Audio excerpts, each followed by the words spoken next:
Pokemon Horizons just dropped what might go down as one of the craziest, most well-written episodes in the entire Pokemon anime. Episode 87 was an absolute masterclass in storytelling, packed with huge reveals, emotional confrontations, and not to forget big bombshells as our heroes battled Gibeon for the future of Laquium. So let's talk about it all right now.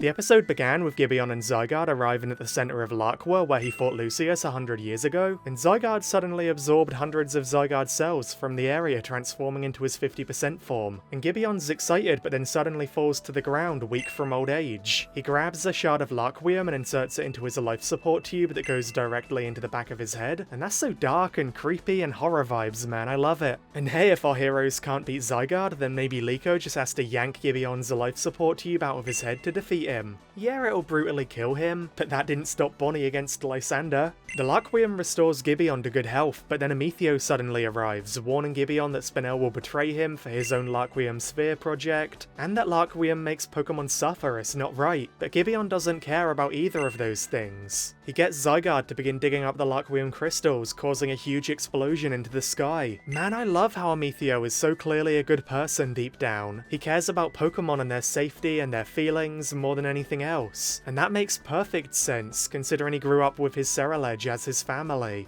Our heroes see the explosion too in the distance, and then suddenly, in a moment that absolutely shocked me, Zir and Konya arrive and begin battling the Explorers admins. They buy time for our heroes to go ahead. Man, this was so awesome! Zir and Konya being decent people and helping our heroes so they can in turn help Amethio, that makes me so happy. They've come such a long way, man, and I'm glad they're playing a big part in the final endgame finale, you know? Spinel arrives at the center of Laqua where Gibeon and Amethio are, just as our heroes do too, and Liko, Roydot and Friede are shocked to see Gibeon for the first time ever. And then Terapagos cries out passionately, summoning the 6 hero Pokemon. And oh man, Gibeon's in trouble now. How the heck is he going to take on this insane army? Liko, Roydot, Friede, Terapagos, the 6 heroes. But then suddenly Zygarde shatters the biggest Laquium crystal, revealing an alive Lucius inside it, dude. Man, this would have been a little bit more hype and crazy if the trailer didn't spoil it months ago. But anyway, Lucius steps out from the crystal, reuniting with Gibeon, and Gibeon is absolutely shocked seeing his friend turned enemy again for the first time in 100 years. And then Gibeon accuses Zygarde of betraying him again for letting Lucius free. Lucius then reunites with his 6 hero Pokemon, and man, it's so touching seeing how happy and relieved they all are, seeing their partner again for the first time in 100 years, especially Lapras. And then Lucius embraces Pogogo too. Little Pogogo is so happy to see Lucius again, dude. Our heroes are utterly amazed seeing Lucius in the flesh, still alive. But then amazement turns into shock when Lucius reveals he knows Aliko's name, and Roy's name, and well, he knows everything about everyone. It's time for a big reveal, dude.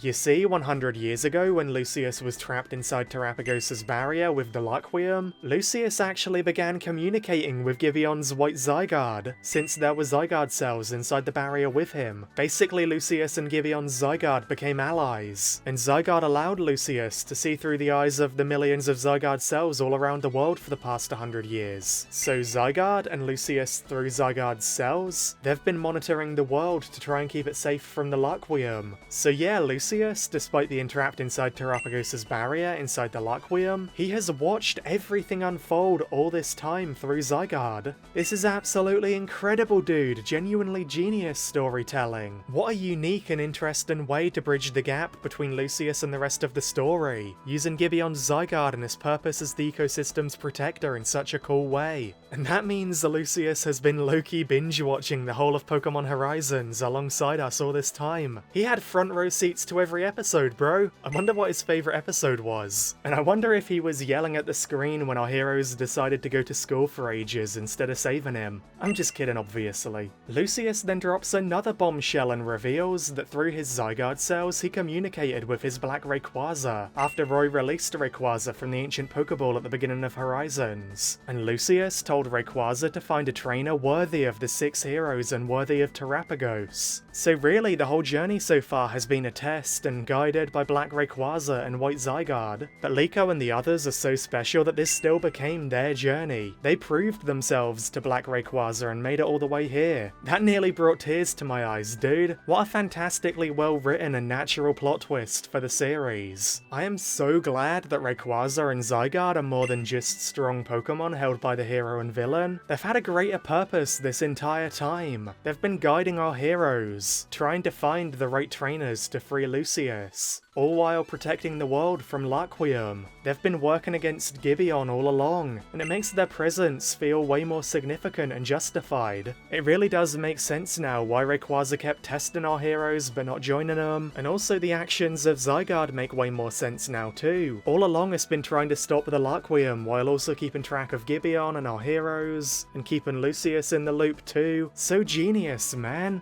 Lucius then declares that sealing the Laquium isn't enough to stop it anymore. He wants to use everyone's power to erase the Laquium forever, because he believes it's not from this planet and it shouldn't be here. That's really intriguing, man. Laquium could come from another world or universe or planet. But then Gibeon begins yelling back, saying that Laquium is a source of life. It can be used to benefit people and Pokemon. But Lucius says that will only lead to destruction, they need to erase it. Friede then asks, what if the Laqua Paradise perishes when its energy source, the Laquium, is erased? What if that causes the end of Laqua? And Spinel then pridefully declares that he's aware of the dangers the Laquium can cause, but his research will allow them to use the Laquium in a safe way, and that will lead the people and Pokemon of the world to new evolution. Dude, can I just say, this is one of my favourite scenes we've gotten in years in the Pokemon anime. I'm in love with what we just watched. This is how you write an interesting character conflict, man. Every character has different opinions on what to do, different concerns and fears about the Laquium, different paths they want to take. Gibeon wants a Laquium so he can live forever, Spinel wants a Laquium to research to lead to greater evolution for the world, Friede is worried about the effect erasing a Laquium will have on the Laqua Paradise, Lucius just wants to erase it completely to stop potential destruction. The way that all these characters are on different pages about one thing is so interesting and exciting. I love that Horizons has developed all of the characters well enough that I can understand all of their perspectives, even if I don't agree with them all. This really is a masterclass in writing. A masterclass in character conflict, and Pokemon Horizons has knocked it out of the park yet again. Then Spinel summons the other explorers who have huge drills, and his newly evolved Magnezone activates them all, which in turn begins activating all of the Laquium crystals. They begin growing out of control, spreading Laquium mist everywhere, and Cap and Charizard get infected and knock each other out as Lucius screams at Gibeon to stop before the world is destroyed. But Gibeon doesn't care. He says that if the world is destroyed, then the world is destroyed. That anyone who absorbs the power of Laquium will survive and prosper.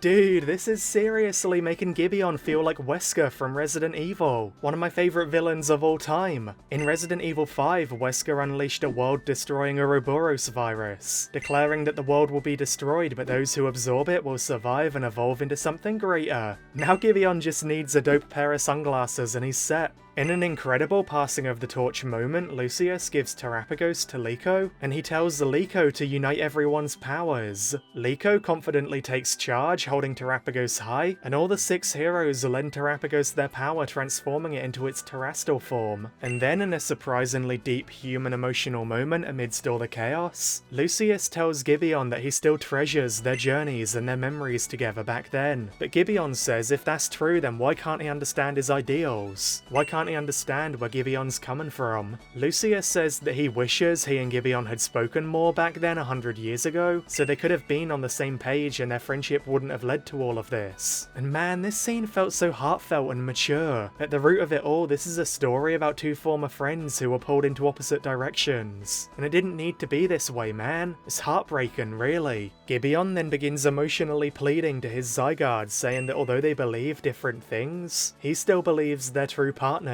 He becomes desperate and says that he lost everyone. Zygarde is the only one who was there for him for the past 100 years. So he begs Zygarde to fight by his side. He begs them to still be partners. And then shockingly, Zygarde joins Gibeon, dude. Our heroes are stunned, wondering why Zygarde would choose Gibeon after everything. And I'm shocked too. I thought Zygarde was just keeping tabs on Gibeon all along to stop him from getting the Laquium. I'm stunned that Zygarde would keep betraying Gibeon but now want to be his friend again? I don't know. know, man. I've seen a lot of people hating on this moment, saying that the rating makes absolutely no sense. Why would Zygarde side with Gibeon after everything? Especially when Zygarde's entire purpose is to protect the ecosystem. And I do really understand that. But I don't know, personally I get the feeling that everything is not quite as it seems. Zygarde clearly has a better understanding of what's going on with Gibeon and the Laquium than anyone else does. I feel like Zygarde might be pretending to side with Gibeon for a greater purpose that we don't know of yet. Some twist that'll end up being beneficial in the long run for our heroes. I guess we'll see, man. But yeah, if Zygarde did just randomly change his mind and want to help destroy the world after 100 years of secretly working against Gibeon, then I will be absolutely stunned. And I will agree that that might be the worst rating moment Pokemon Horizons has ever had. But I believe in the writers, I don't think they'll do that. I feel like it's all gonna make sense eventually.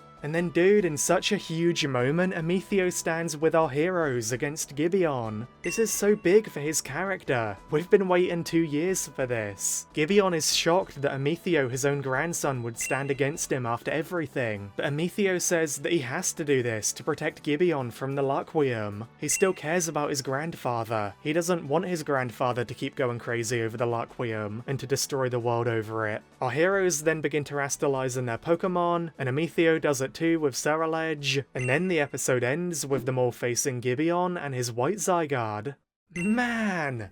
I've spoken a crazy amount already about this episode, so I'll keep it brief here at the end. This episode was perfection, dude. I seriously think it's a rare 10 out of 10 episode. Everything about it was just so phenomenal, so perfectly executed, from the story bombshells, to the plot twists, to the reveals that have been hidden from us all along. This episode truly proves that you don't need battles or action when the storytelling and character moments are so well written and significant. Everything in Horizons led to this episode, and I'm so happy they nailed it. From the role of Rayquaza and Zygarde, to Zir and Konya, to Amicio switching sides, to the conflict about what to do with the Laquium, to Liko uniting everyone. This was so special, dude. And now if the writers nail the next episode too, the big all-out war, then I seriously think Pokemon Horizons is in contention to be one of the best Pokemon animes of all. I feel like it's up there now, dude. If they nail the climax, then it could take the crown. Let me know your thoughts on this episode in the comments below. Did you enjoy it as much as I did? Be sure to like and subscribe if you want to see more videos like this. And don't forget to check out my new channel memberships by pressing the join button on my channel. That really supports me so greatly, and you get some amazing benefits too. And on that note, I want to give a massive shout out to my current channel members. Channel members are like Dowpals, Toten, Shiny Charm, Just Cadia, Jay, Blazing Shots. I appreciate you all so much. Thank you, thank you, thank you. And on that note, thank you all so much for watching, and best wishes until we meet again.